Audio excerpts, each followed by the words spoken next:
गोस्वामी जी महाराज पूर्व प्रसंग में वर्णन किए।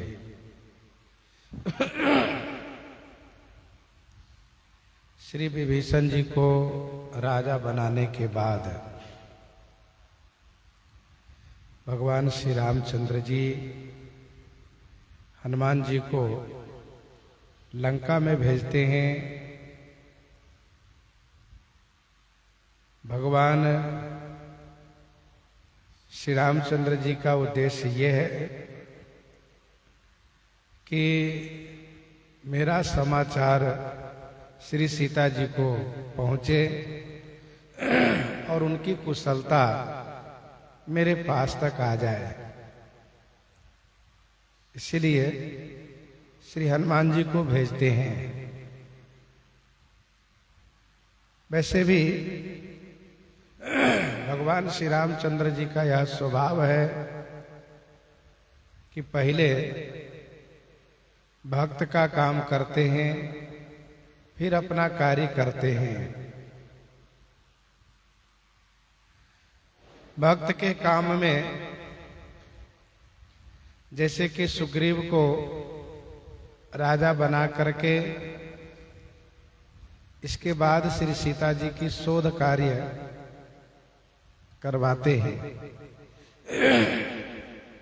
यहाँ पर श्री विभीषण जी को राजा बना करके तब श्री राम जी श्री सीता जी के पास अपना समाचार पहुंचवाते हैं और उनकी कुशलता मंगवाते हैं।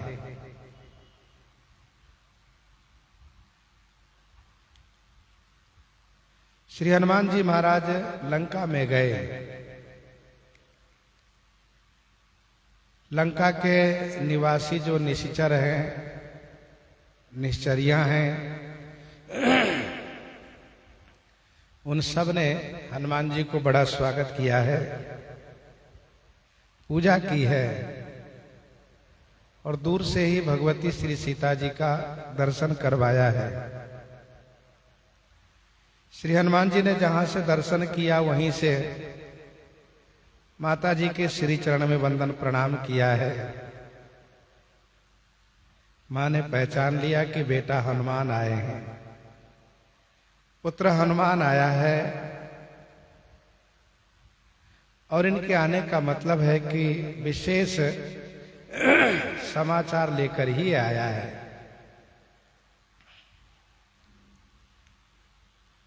मां ने पहले अनुज और कपि सेन सहित कृपा निधान का समाचार पूछा, कुशल पूछा। श्री हनुमान जी ने श्री लक्ष्मण जी और वानरी सेना के सहित भगवान श्री राम जी की कुशलता सुनाते हुए कहा कि मां, कौशलाधीशा श्री राम जी सब प्रकार से कुशल हैं। उन्होंने युद्ध में रावण को जीत लिया है। विभीषण जी को अखंड राज्य दिया है।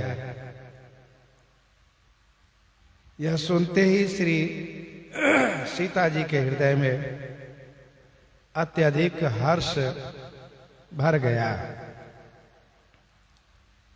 भगवती श्री सीता जी के मन वचन कर्म तीनों हर्ष से परिपूरित है।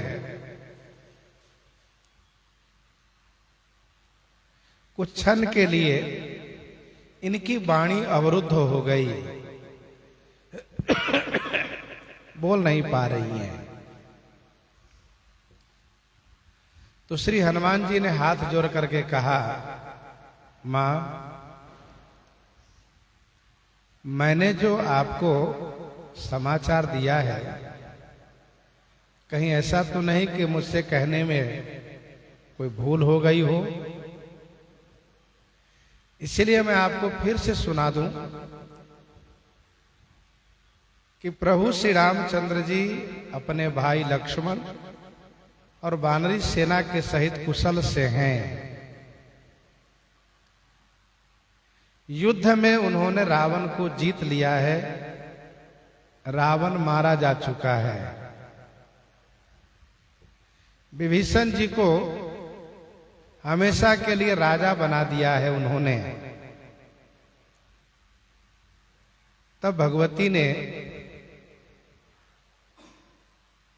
अपने आप को थोड़ा संभाल करके कहा कि हनुमान,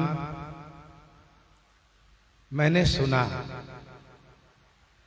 और तुमने जो पहले कहा वही अभी कहा है। दोनों बात एक ही है, कहीं तुमसे कहने में चूक नहीं हुई है, कहीं तुम भूले नहीं हो। तो तब श्री हनुमान जी ने कहा कि मां, आप मौन क्यों हो गई? आप कुछ बोल क्यों नहीं रही हैं? तब भगवती श्री सीता जी ने कहा, पुत्र हनुमान, तुमने जो यह जो कथा कही है ना, इसके बदले में तुम्हें देने के लिए मैं त्रैलोक में ढूंढ रही हूं, मुझे कहीं कोई वस्तु दिख नहीं रही है। ना तो हिरण्य है, ना स्वर्ण है, ना कोई रत्न है, नहीं कोई राज्य है। कोई भी वस्तु तुम्हारी इस वाणी के बराबर, तुमने जो कथा सुनाई है, तुमने जो कथा कही है, इसके बराबर में मुझे कोई वस्तु दिख ही नहीं रही है। तुमने श्री राम जी की कुशलता सुनाई है, श्री राम जी विजयी हो गए हैं, यह कथा तुमने सुनाई है। यह सुन करके मुझे इतनी खुशी हो गई है, मुझे इतना आनंद आ रहा है कि मैं सोच रही हूं कि इतने सुंदर संदेश देने वाले को क्या दे दूं। देना चाहिए तो विशेष बढ़कर के देना चाहिए, और यदि न विशेष दे पावे तो कम से कम बराबर तो देना ही चाहिए। कम देने से अच्छा है कि न दें। बदले में यदि हम दे रहे हैं तो विशेष दें, विशेष नहीं दे पा रहे हैं तो बराबर दें। कम देना ये ठीक नहीं है। श्री हनुमान जी ने कहा, मां, तो आप इस बात से परेशान है कि मैं हनुमान को क्या दे दूं। मां ने कहा कि हां पुत्र, तुमने ठीक समझा। तो श्री हनुमान जी ने कहा, मां, यदि मैं मांग लूं तो आपको कैसा लगेगा? श्री सीता जी परम प्रसन्न होकर के भगवती श्री जनक नंदिनी जी ने कहा, बेटा हनुमान, तुम जो कहोगे मैं वही तुमको दूंगी।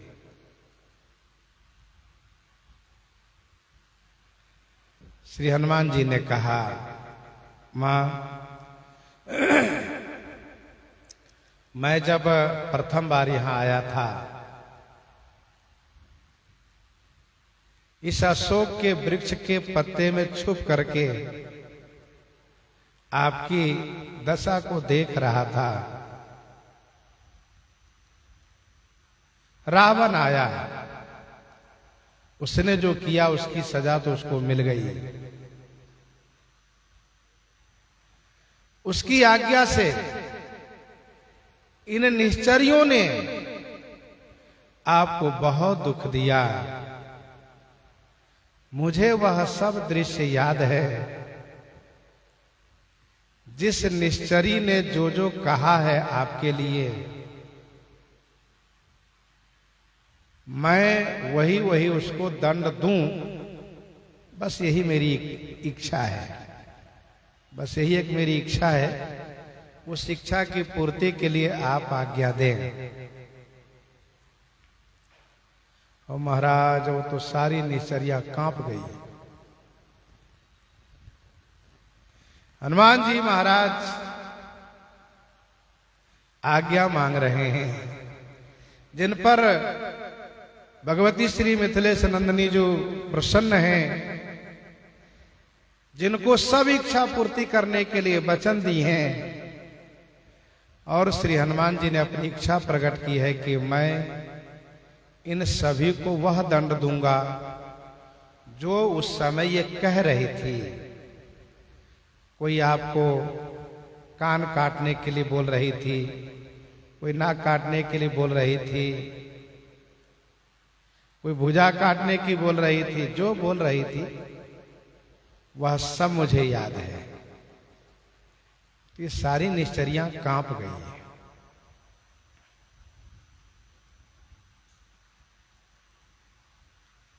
सुंदरकांड का वह प्रसंग आपको याद होगा। त्रिजटा जी ने स्वप्न सुना करके निश्चरियों को कहा कि तुम लोग इनकी सेवा करके अपना कल्याण कर लो।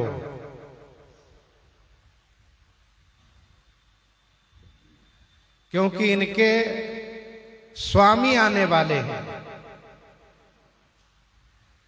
और मैंने जो स्वप्न देखा है वह बिल्कुल सत्य होने वाला है। 2-4 दिन में सत्य होने वाला है।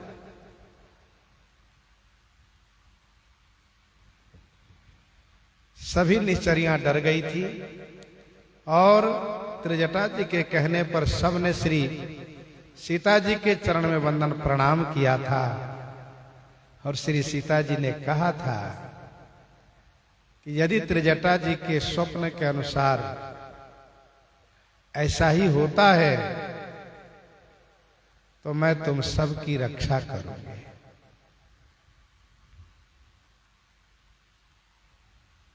तासु बचन सुनते सब डरी।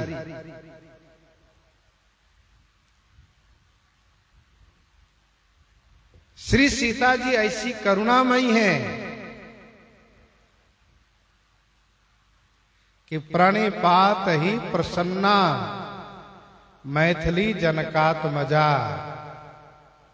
प्रणाम मात्र से प्रसन्न हो जाती हैं। ऐसी करुणामयी दयामयी भगवती श्री सीता जी हैं। अब श्री हनुमान जी ने यहां पर जब कहा है कि मुझे आज्ञा दीजिए, मुझे वह इच्छा पूर्ति कीजिए, मैं अपनी इच्छा को पूर्ति करूं, आप इस तरह से आज्ञा दीजिए। तब श्री सीता जी ने कहा, पुत्र हनुमान, यह जो तुमने मांगा है ये उचित नहीं है। विचार करो, तब जब तुम मेरे पास आए थे तो छुप करके आए थे, और आज इन निश्चरों के द्वारा पूजित होकर के आए हो। तुम्हारी पूजा की गई है, फिर यहां लेकर आए हैं सब। ऐसा हुआ कैसे, यह विचार करो। तब रावण का राज्य था, रावण यहां का राजा था, और अब विभीषण जी राजा हैं। विभीषण जी का राज्य है। बेटा हनुमान, इन प्रजाजनों का कोई दोष नहीं है। शासक का, स्वामी का आदेश इन लोगों को पालन करना इनका कर्तव्य था, तथा इनके ऊपर अनुशासन भी था।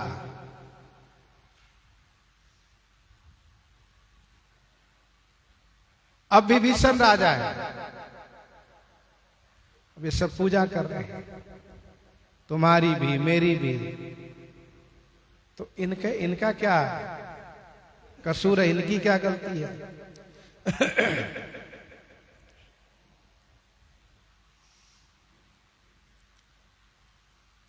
बेटा हनुमान,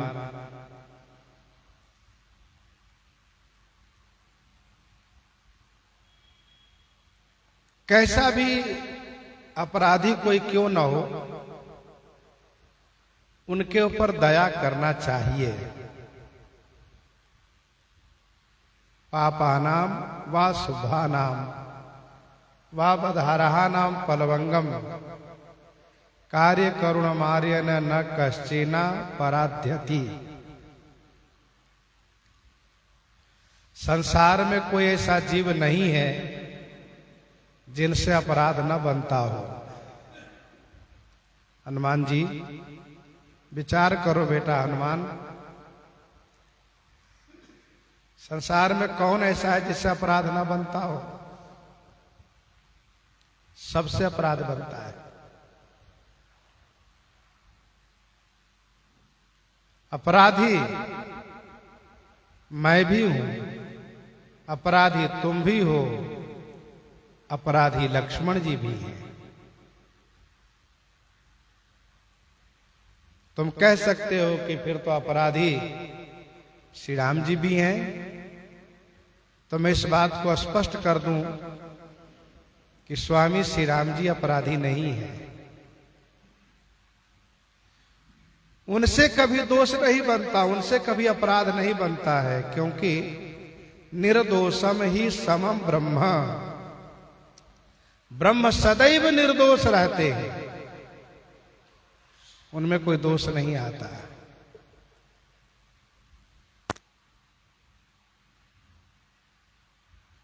अब ये जानना चाहोगे कि मेरा क्या अपराध था, तुम्हारा क्या अपराध है, लक्ष्मण का क्या अपराध है, तो यह भी सुन लो।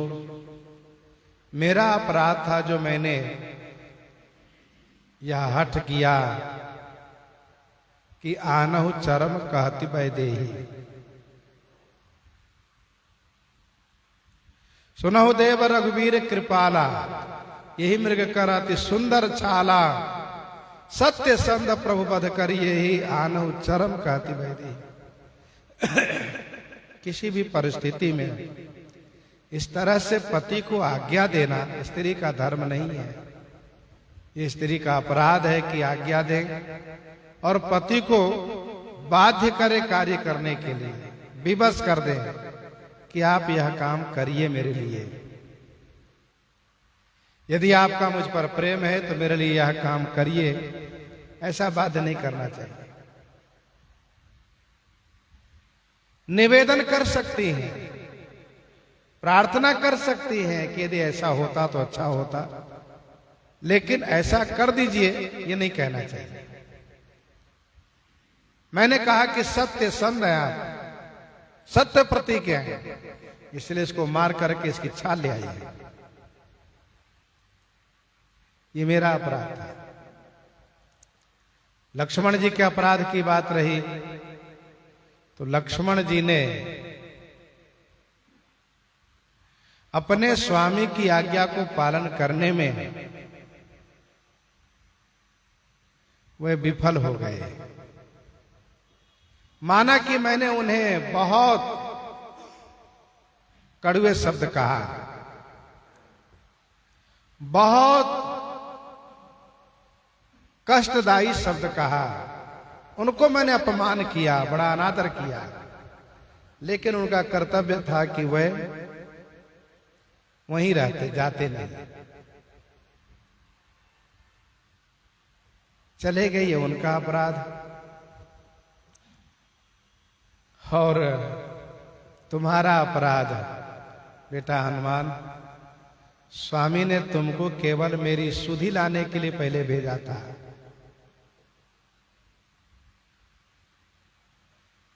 समुद्र किनारे तुमसे वृक्षराज जामवंत जी ने भी कहा था,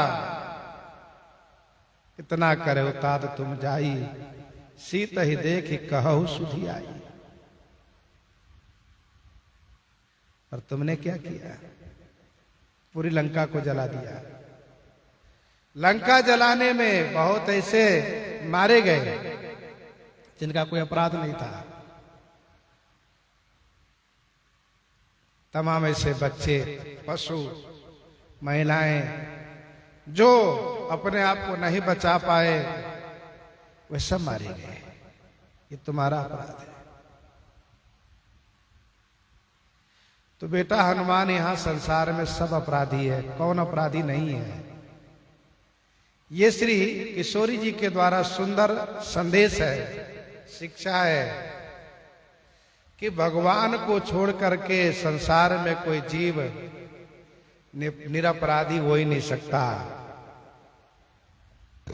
भगवान से अपराध बन नहीं सकता, जीव अपराध से मुक्त रह नहीं सकता।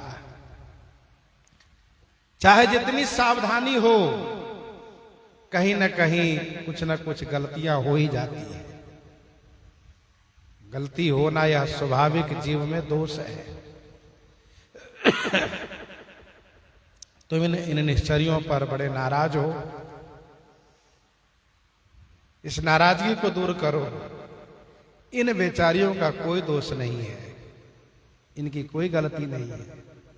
ये तो अपने स्वामी के अधीनस्थ रहने वाली है, जैसा इनको आदेश था वैसा करती थी। बेटा हनुमान, एक कथा में तुम्हें सुनाऊं। एक जंगल में एक बार एक बधिक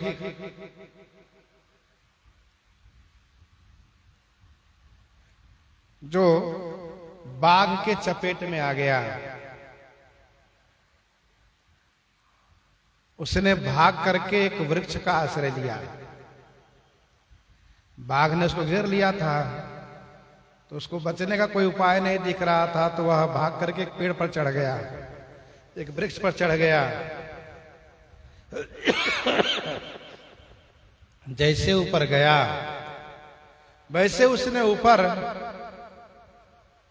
एक विशाल काय भालू को बैठा हुआ देखा। अब तो वह वहीं ठहर गया, नीचे बाघ ऊपर भालू। अब कहां हम जाएं? ऊपर जाएंगे तो भालू का आहार बनेंगे, नीचे उतरेंगे तो बाघ का आहार बनेंगे। अब तो जो होना होगा होगा, कहीं बचाव का रास्ता नहीं है। वहीं ठहर गया। बाघ ने भालू से कहा, अरे ओ भालू,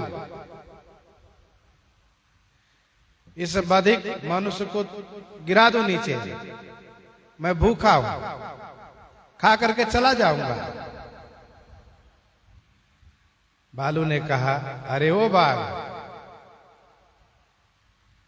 ये वृक्ष मेरा घर है और ये मानव भले ही बधिक है, माना कि तुम्हारे कथनानुसार ये कभी तुम पर वार करता है, कभी मेरे ऊपर वार करता है, तमाम जंगली पशु को शिकार करता रहता है, लेकिन आज ये मेरे घर आया है। तुम इतना नहीं जानते हो कि आए हुए अतिथि को सम्मान किया जाता, सत्कार किया जाता है, उसको भगाया नहीं जाता है। ये मेरे लिए अतिथि है, मेहमान है, इसको मैं नहीं गिरा सकता हूं। तुम कहीं और जाकर के अपना आहार देख लो। तब बाघ चुप हो गया। इतना कह करके भालू को नींद आ गई।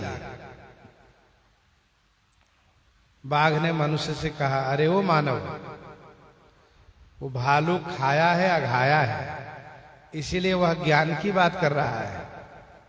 भूखा होता तब तक तुमको खा गया होता। एक काम करो, तुम डाली हिला दो, भालू नीचे गिर जाए, हम उसे खा करके चले जाएंगे, तुम चले जाना, बच जाओगे। तो उसको ये बात समझ में आ गई कि ठीक है कह रहा है बाघ। उसने डाली हिला दी, लेकिन भालू गिरा तो जरूर है, परंतु एक दूसरी डाली को पकड़ करके फिर वो ऊपर चला गया। अब बाघ को मौका मिल गया कूटनीति करने का। बाघ ने कहा, देखा भालू, तुमने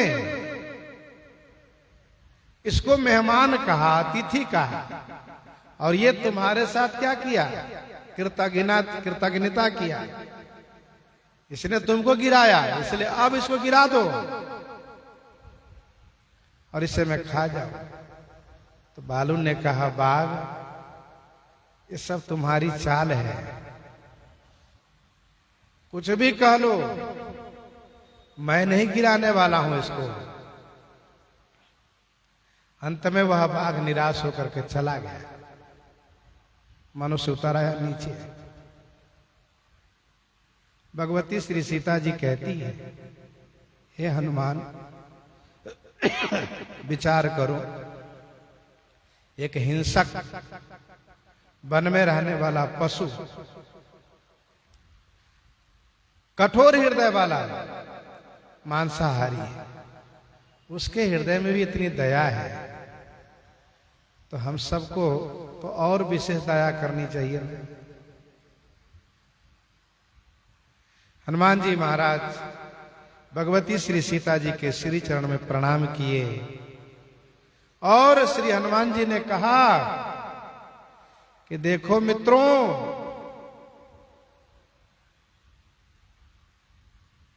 ये है भगवती श्री सीता जी,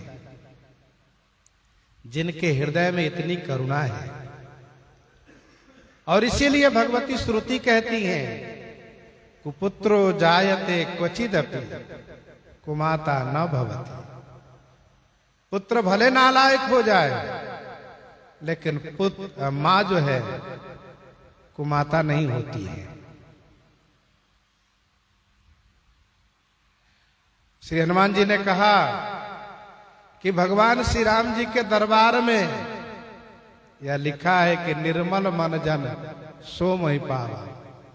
निर्मल मन वाला ही मुझे प्राप्त करेगा। दूसरा ये भी लिखा है कि एक बार कहना पड़ेगा कि आप मेरी रक्षा करें। लेकिन भगवती ऐसी करुणामयी है कि वह इन सभी बातों को कोई अपेक्षा नहीं करती है। चाहे जैसे हो, इनके दरबार में जाइए तो ये करुणा करके भगवान से मिला देती है। इसीलिए मैं इस बात को बड़ी प्रसन्नता के साथ उद्घोष करता हूं कि भगवती श्री मैथिली के सामने में रामस्य गोष्ठी लघुतरा। श्री राम जी की सभा बहुत छोटी है, उनका दरबार छोटा है। यह कथा श्रीमद् वाल्मीकि रामायण में है। मानस जी में गोस्वामी जी कहते हैं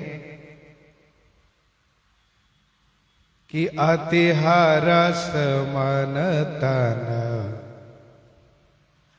पुलक लोचन सजल कह पुनि पुनि रमा। अति हरस मन तन पुलक लोचन सजल कह पुनि पुनि रमा। अति हरस मन में, तन पुलक शरीर में, लोचन सजल ये शरीर में, और वाणी से पुनि पुनि कह रमा। रमा भगवती श्री सीता जी यह बात पुनः पुनः कहती हैं। श्री किशोरी जी के मन वचन कर्म तीनों में हर्ष है। अति हरस, अतिशय खुशी हैं, तन रोमांचित हैं, नेत्र सजल हैं, वाणी गदगद हैं। गोस्वामी जी ने यहां पर श्री सीता न कह करके रमा कहा,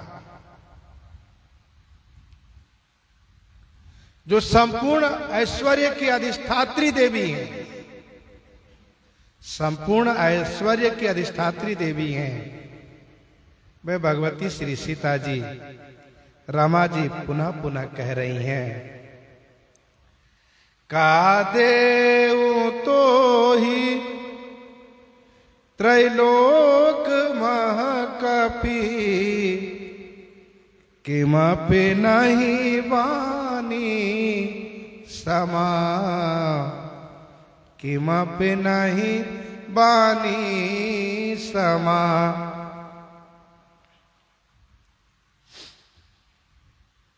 हे कपि,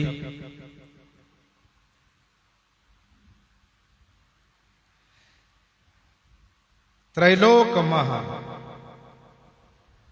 तुम्हारी इस वाणी के समान किमपि नहीं, किमपि माने कुछ भी नहीं है, किमपि माने कुछ भी नहीं है। इसलिए तो ही का देव, तुम्हें मैं क्या दूं।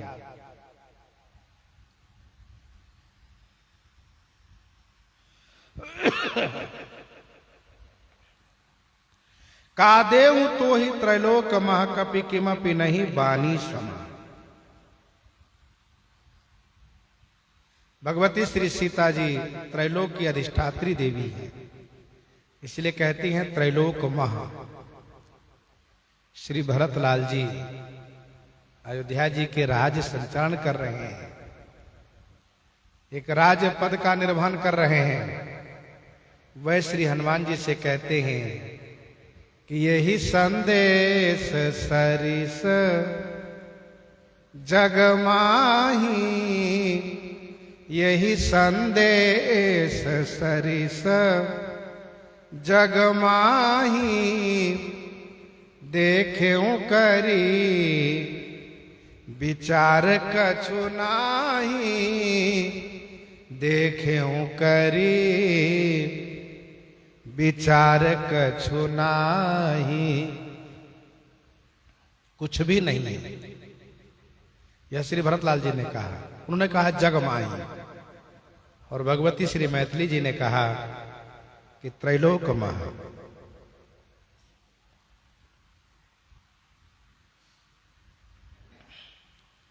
श्री राम जी की कुशलता सुनाने का मतलब है श्री राम जी की प्राप्ति कराना।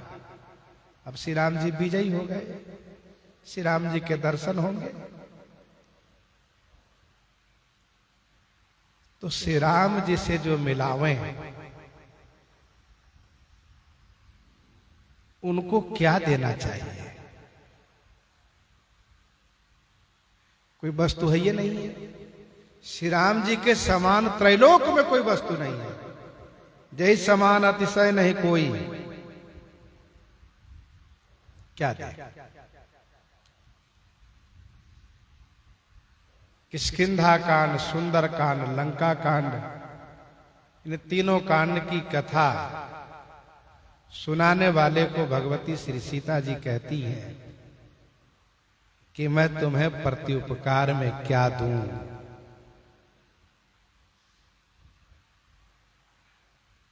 बदले में क्या दूं? कुछ भी नहीं है त्रैलोक में।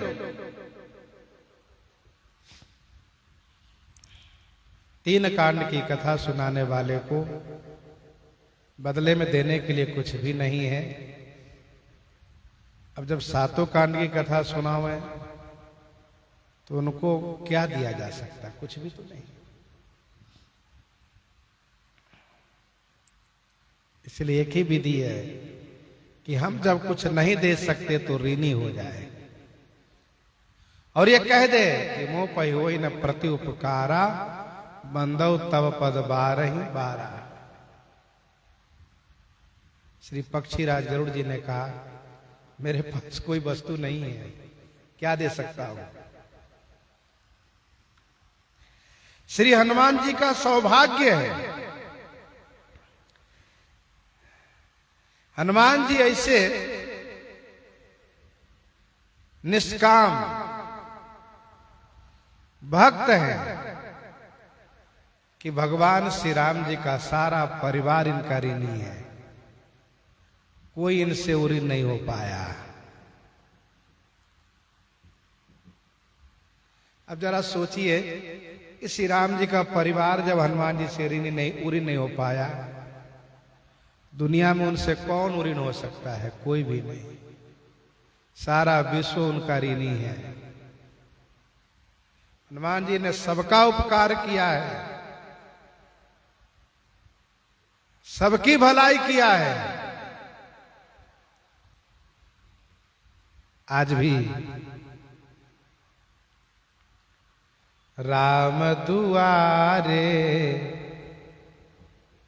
राम दुआरे तुम रखवारे, होत न आज्ञा बिनु पैसारे। संकट कटये मिटई सब पीरा, जो सुमिरये हनुमत बलबीरा।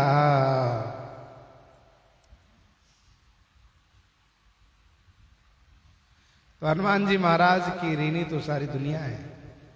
श्री राम जी का पूरा परिवार ऋणी है। स्वयं श्री राम जी कहते हैं, सुनु सुत तो ही पूरी न मैं नाही। मैं तुमसे उरी नहीं हूं, देखें करी विचार मन माही। श्री भरतलाल जी ने कहा, श्री भरतलाल जी के कहने का आशय यह है कि संपूर्ण अयोध्यावासी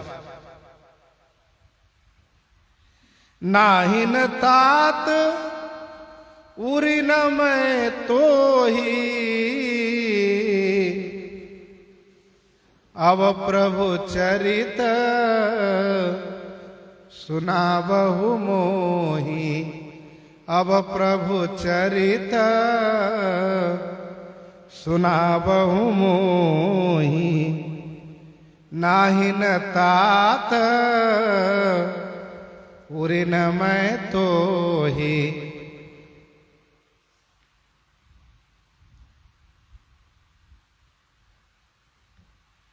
संपूर्ण अयोध्यावासी ऋणी है। विनय पत्रिका 27 में इस बात को समझ सकते हैं आप। जयति संग्राम जय, भगवान श्री राम जी की कुशलता सुना करके संपूर्ण अयोध्या वासियों के प्राण की रक्षा किए हैं। वैसे ऋणी तो लक्ष्मण जी भी हैं, लेकिन लक्ष्मण जी का कहना यह होता है कि मेरा तो जीना मरना सब श्री राम जी के हाथ में। गीतावली उत्तरकांड में एक जगह श्री लक्ष्मण जी ने हनुमान जी को याद किया है।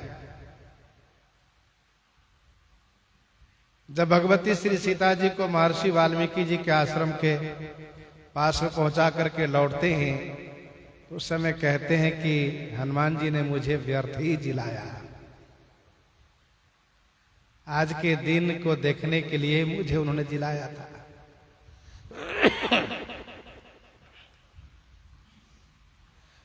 श्री किशोरी जी कहती हैं, का देऊं तो ही त्रैलोक मा, कपि किमपि नहीं बानी समा। कपि किमपि नहीं बानी समा। और धन्य हनुमान जी महाराज। हनुमान जी जैसे निष्काम भक्त, जिनका मानना यह है कि स्वामी की कुशलता में, स्वामी की जीत में, स्वामी के उत्कर्ष में स्वामी के अभ्युदय में ही अपना सब कुछ है। ऐसे निष्काम श्री हनुमान जी महाराज। हनुमान जी ने कहा, सुनु मातु मैं पायो अखिल जग, राज आजन संशयम, रणजीति रिपुदल बंधुजुत, पश्यामि राम मनामयम, पश्यामि राम मनामयम। सुनु मातु मैं पायो अखिल जग, राज आजन संशयम।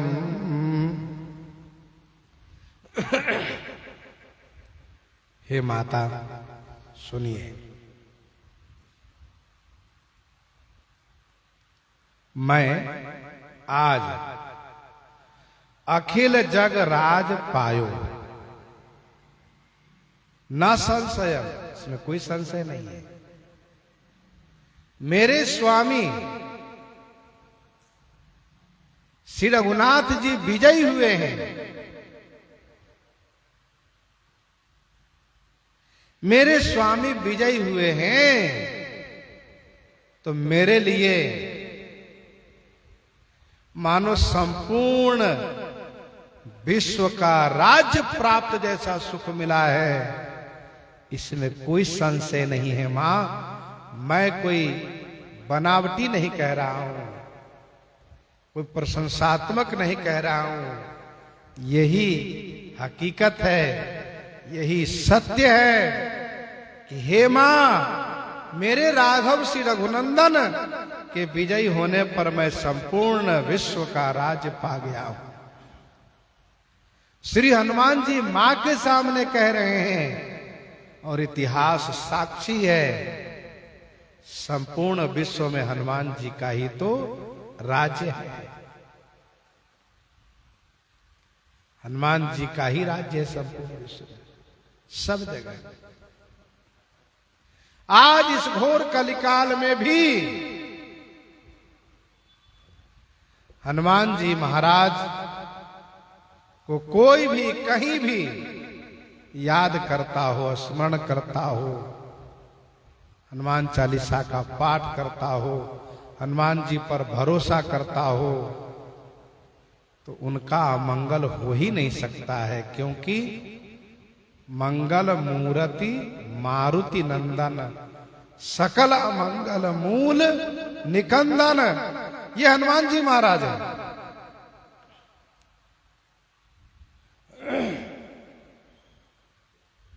साधु संत के तुम रखवारे, असुर निकंदन राम दुलारे।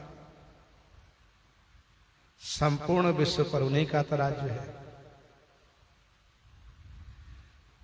आज पूरे विश्व में श्री राम जी की उतनी पूजा नहीं होती जितनी पूजा श्री हनुमान जी की होती है।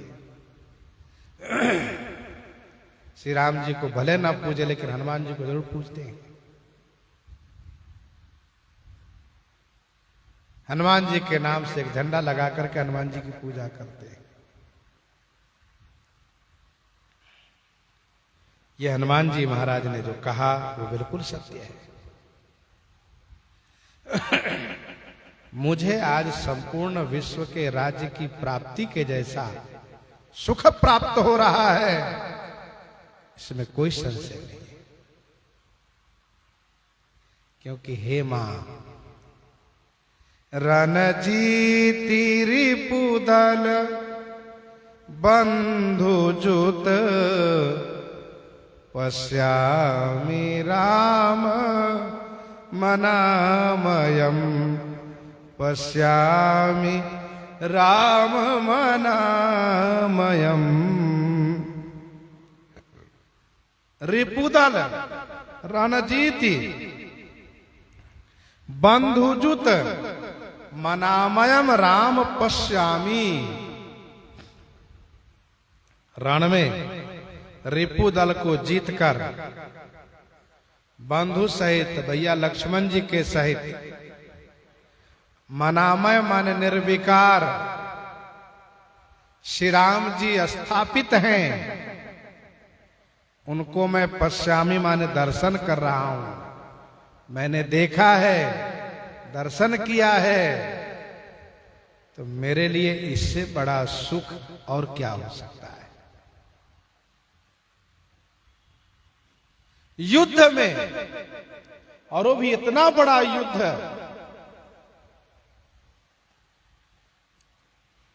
जिसमें रावण के पूरे परिवार के सहित, रावण के पूरे परिवार को सहित श्री राम जी मार दिए, और श्री राम जी को कोई खरोच तक नहीं आया है।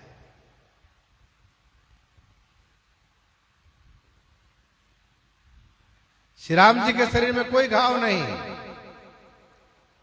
कौशल्या पुनि पुनि रघुवीर रही, चितवत कृपा सिंधु रणधीर रही, हृदय विचारति बारहि बारा, कवन भांति लंकापति मारा।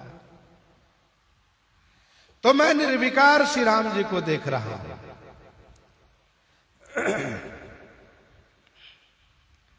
रणजीति रिपुदल बंधु जुत पश्यामि, राम मनामयम।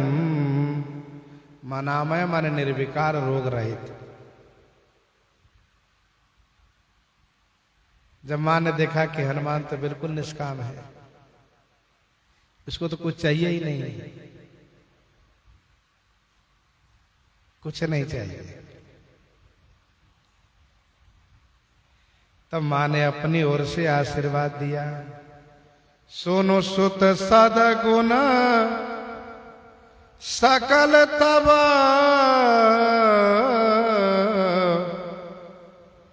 हृदय बसहु हनुमंत। सानुकूल कौशलपति,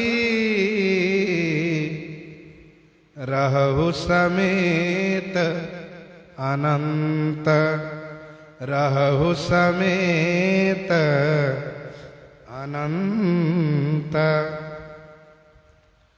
सुनु सुत सदगुण सकल तब, हृदय बसहु हनुमंत। हे हनुमंत, बेटा हनुमंत, सुत हनुमंत, सुनो। सकल सदगुण तब हृदय बसहु। हे पुत्र हनुमंत सुनो, समस्त दिव्य गुण सदगुण तुम्हारे हृदय में निवास करें। यहां सदगुण का मतलब है साधु गुण से, समस्त साधु वाला गुण तुम्हारे हृदय में निवास करें। और अनंत समेत, अनंत माने लक्ष्मण जी के सहित, कौशलपति तुम्हारे ऊपर सानुकूल बने रहें, हमेशा प्रसन्न बने रहें, ये मेरा आशीर्वाद है।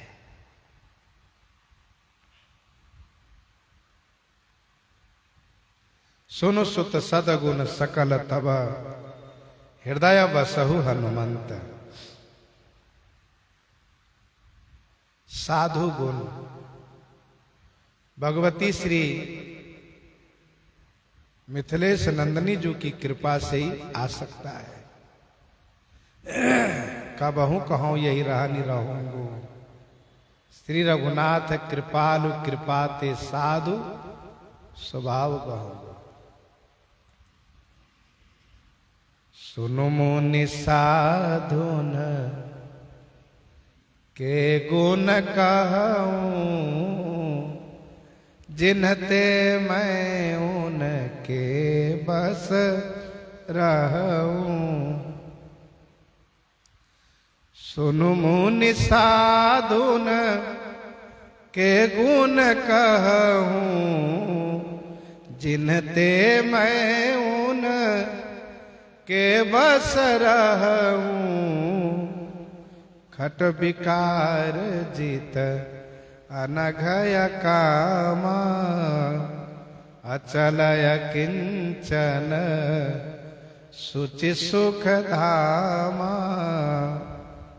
अमित बोध अनिहमित भोगी, सत्य सार कवि कोविद जोगी।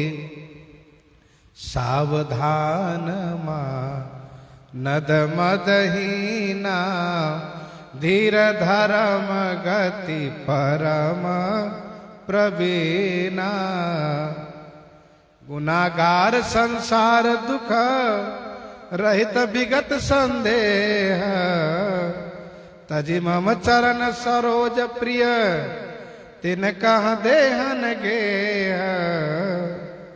निज गुण श्रवण सुनत सकुचाही, पर गुण सुनत अधिक हरसाही। पूरे दोहावर वर्णन करते हुए प्रभु श्री रामचंद्र जी ने एक बार फिर से कहा, मुनि सुनु साधुन के गुण जेते, कही न सकहीं सा रद श्रुति ते। मुनि सुनु साधुन के गुण जेते, कही न सकहीं सारद श्रुति ते। ऐसे समस्त सद्गुण तुम्हारे हृदय में निवास करें। और भैया लक्ष्मण जी के सहित श्री कौशलनाथ जी तुम्हारे ऊपर हमेशा अनुकूल बने रहे।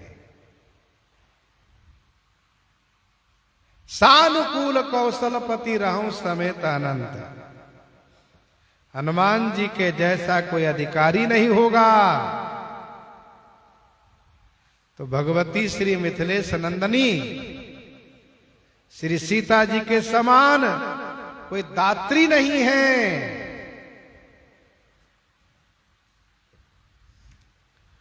और श्री रघुनाथ जी की अनुकूलता के समान और कोई फल नहीं है। और साधु गुण के जैसा कोई गुण नहीं है। सुंदर कांड में श्री सीता जी ने आशीर्वाद दिया था, वो तात बलशील निधाना, अजर अमर गुण निधि सुत होहु, करहु बहुत रघुनायक छोहु। लेकिन उससे भी बढ़ करके अभी मां ने आशीर्वाद दिया है कि समस्त सद्गुण तुम्हारे हृदय में रहें। और साथ साथ श्री लक्ष्मण जी के सहित श्री राम जी तुम्हारे ऊपर हमेशा अनुकूल बने रहे, हमेशा प्रसन्न रहे। यह आशीर्वाद मां ने दिया है। हनुमान जी का जीवन धन्य हुआ। जब भक्ति में सेवा में निष्कामता हो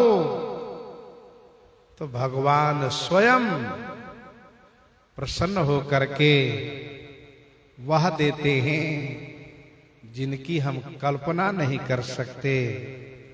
जब हम खुद ही मांगने लगते तो भगवान कहते ठीक है ये ले लो, ये ले लो, कोई बात नहीं। लेकिन जहां हम कुछ नहीं लेना चाहते हैं, बहुत किन्ह प्रभु लखन सिए, बहुत किन्ह प्रभु लखन सिए, नहीं कछु केवट ले। विदा किन्ह करुणाय तन, भगति विमल बर दे। नहीं लिया कुछ, तब भक्ति दी।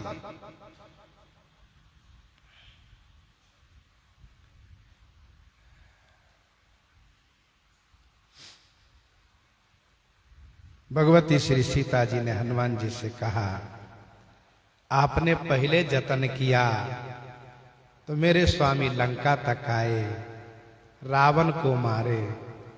अब फिर से एक और जतन करो, वह उपाय करो जिससे कि मेरा प्यासा नेत्र दर्शन करके तृप्त हो पावें। हनुमान जी महाराज श्री राम जी के पास आए, किशोरी जी की कुशलता सुनाए। सरकार ने श्री अंगद और विभीषण जी को हनुमान जी के साथ भेजा है कि जाकर के सम्मान पूर्वक श्री सीता जी को लेकर आइए। विभीषण जी महाराज सरकार के इशारे को समझ रहे हैं।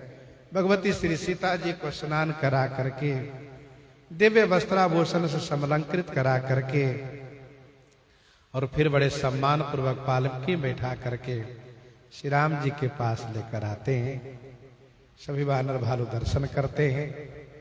प्रसंग को ही पर हृदयांगम करते हुए ये कवितावली रामायण से आज एक पद सुन लेते हैं, क्योंकि कल कथा विराम रहेगी और फिर इसके बाद हम लोग, कल का त्योहार है, फिर इसके बाद हम लोग कथा क्रम में विशेष रूप से जुड़ेंगे। तो आइए हम लोग कवितावली रामायण से श्रवण करते हैं।